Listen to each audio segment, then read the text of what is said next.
Good evening and welcome to Tucker Carlson Tonight. I'm Brian Kilmeade. I'm lucky enough to fill in for Tucker this evening. Now, Tucker should be off enjoying a pre-planned vacation right now, but instead, he'll be joining us in just a few moments to discuss the disgusting display that occurred outside his house last night. You got a mob of Antifa protesters. How do you know? They spray painted it on his driveway, calling themselves Smash Racism DC. They appeared outside his house in Washington. These people banged on Tucker's door. They vandalized his driveway. They spray painted that symbol. They were chanting, "We know where you sleep at night." And they threatened to come back with pipe bombs. Isn't this great?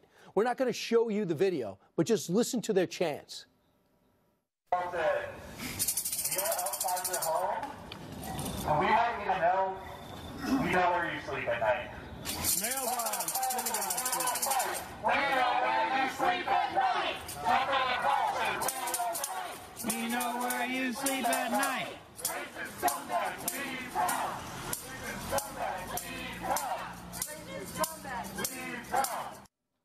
You believe this? Now, Tucker's wife was at home at the time, while Tucker will tell you himself what happened when she heard the banging on the door and where she went. Meanwhile, the D.C. Police Department says they are investigating the entire incident as, get this, a hate crime. And that's basically a first. I know myself how terrible things like this are. I've been harassed by thugs like this before. It followed me a couple of weeks ago for about a half hour with a couple of cameras, tried to incite a subway car full of people to attack me because I work at Fox. Fox News CEO Suzanne Scott and President Jay Wallace took action. They issued this statement a short time ago. It reads, quote, "The incident that took place at Tucker's home last night was reprehensible. The violent threats and intimidation tactics towards him and his wife are completely unacceptable. We as a nation have become far too intolerant of different points of views. Recent events across our country clearly highlight the need for a more civil, respectful, and inclusive national conversation. Those of us in the media and in politics bear a special obligation to all Americans to find some common ground," unquote. Seems like a statement everybody should agree with, right? But not everyone does. Get this. Vox's Matt Yglesias, I think that's how you say his name, whose Twitter profile boasts of his, quote, "flexible morals," tweeted this: "I honestly cannot empathize with Tucker Carlson's wife at all. I agree that protesting at our house was tactically unwise and shouldn't be done, but I am utterly unable to identify with her plight at any level." Tactically unwise. Still, we've been touched by the outpouring of support for Tucker Carlson from other media personalities you might remember. CNN's Brian Stelter, a regular critic of the show, tweeted this out: "Inexcusable. Whether you love or hate Tucker Carlson, we should be able to see this behavior as wrong." His colleague, Chris Cuomo, responded to that quote: "Wrong? If they did what is reported, it is criminal." Former Fox and NBC host Megyn Kelly was one of the first to defend Tucker, tweeting this out: "This has to stop. Who are we? What are we becoming? Tucker Carlson is tough and can handle a lot, but he does not deserve this. His family does not deserve this. It is stomach-churning," close quote. Another show of support came from Late Show host Stephen Colbert. Even he tweeted this out: "Fighting Tucker Carlson's ideas is an American right. Targeting his home, terrorizing his family, is an act of monstrous cowardice. Obviously, don't do this, but also take no pleasure in it happening. Feeding monsters just makes more monsters." And there are many, many more statements like this. It's an outpouring that came in today. All to respond to it and taking it all in firsthand is Tucker Carlson, who is on a previously planned vacation and joins us via the telephone.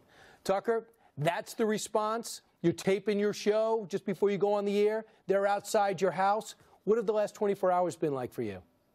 Well, it's actually been really nice and affirming. I mean, so for every masked lunatic in front of my house, there have been, 100 people, some of whom I don't agree with politically, calling or sending texts of support and kindness. And it's just a reminder of what a really nice country it is.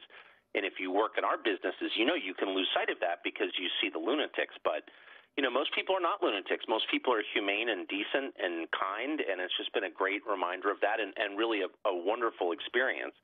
But what's it like to find out that your wife is hiding in the pantry because people are threatening her? I mean, it's upsetting. And I guess I would say this. I mean, I've characterized the Antifa people and people like them as protesters, but they're not. I mean, they weren't protesting anything.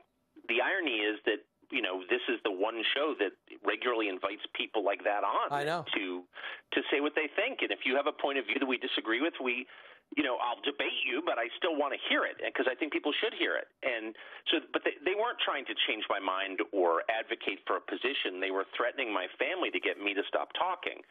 And obviously I'm not going to because it's my job to talk, and I have the support of Fox News, and I'm grateful for that. But then you think of all the people, most people in this country who don't have that lucky combination of circumstances, and they really feel like they have to shut up, that they can't say what they think because they'll be punished. I mean, this has a chilling effect on people's ability to speak and to think freely. That's the point. It's totalitarian in its intent, and we should fight it. So there's a couple of things going on. You have your career, you have your opinions. Are you going to change? The answer is absolutely no. And this might be, I guess, retro or sexist to say this, but as the head of your household in many respects, traditionally, don't you feel a responsibility to protect those who live with you, like your wife, like your family? What is it like? What did she do as they were banging on your door, spray painting your driveway, and shouting outside your house? And this is more than a dozen people in black outfits. Where was she? She was in the kitchen, and let me say, if we find ourselves in a country where men aren't allowed to say they want to protect their wives, I don't want to live in that country. That's totally sick and unnatural. So, of course, I feel that obligation. It's my deepest obligation, and I feel it. So I got a bunch of texts from people, my neighbors, saying something terrible is going on at your house. And by the time I called, my wife had the police and my brother there. My brother, I have a very large brother who lives a couple blocks away, thank heaven, and we're close, so he was there immediately. But so she's standing in the kitchen waiting to go out to dinner, and people start pounding on the door, really hitting the door hard and screaming and threatening, and she thought it was a home invasion. I mean, the truth is, my wife, even though she's married to me, is not very political and not. I mean, we live in Washington, which is. We raised our 4 children in Washington. It's not, believe it or not, a very political environment. People don't talk about politics at dinner. There's kind of a gentleman's agreement to be nonpartisan, and so she's not engaged in this stuff. I'm not sure she knew who Antifa was. She didn't do anything wrong. Why are they screaming at her? I mean, the whole thing was completely grotesque. And the effect is to make it impossible to open your mail. I mean, one thing they did, I think the worst thing that they did was they put my home address on the internet, and they put a poster right in front of my house with my home address on it, and they filmed it, they taped it, and they put the tape on the internet. So, I can't have my kids stay home alone now. I'm a normal person. I live in a normal neighborhood. I'm not a talk show host when I get off the air. I'm a father. I don't want to have those battles in my personal life. I don't think most people do, and now they've brought it right to my house. And I don't want to whine. I'm not a victim. I'm a happy person, but you can see why I wouldn't like that and why I'd feel threatened by it and why I think that this is a threat to free expression to all of us, and I mean that. I agree, and also we should, according to the story, the reports, your brother's address is up there too, right? Oh, they put my brother's address up. They put my college roommate's address up, my best friend who lives down the street from me, who I started the Daily Caller with, who, like my brother, has nothing to do with any of this. And they put both of their home addresses up. My college roommate was on a trip. His wife is home with their little kids, and he's got to get the police over there. My brother has a family, too. I mean, the whole thing is completely crazy.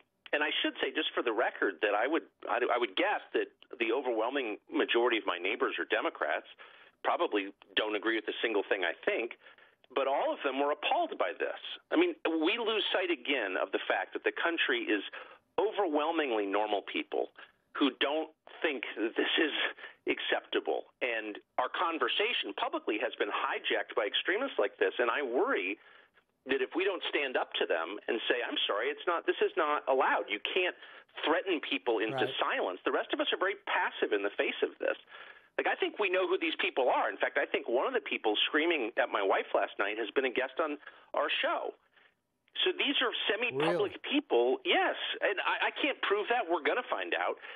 But I'm thinking to myself, 2 things. If you have something to say, you're always welcome to come back on and say it. Again, he doesn't want to say it. He doesn't want to convince you. He wants to scare you into shutting up. But second, why are the rest of us sitting back and allowing speech to be squelched like this? I mean, nobody is for this, really, other than a tiny minority of people, and yet they have control. How did we get here? Because they got away with it. And I'm going to add this, Tucker. So you hear Antifa, you know, we cover this every single day. You saw the bike racks being thrown. You saw the bricks being put through Starbucks windows. These people, they yell, they scream, and they're violent. So that's got to really weigh in your mind. You know, we've seen them in action before.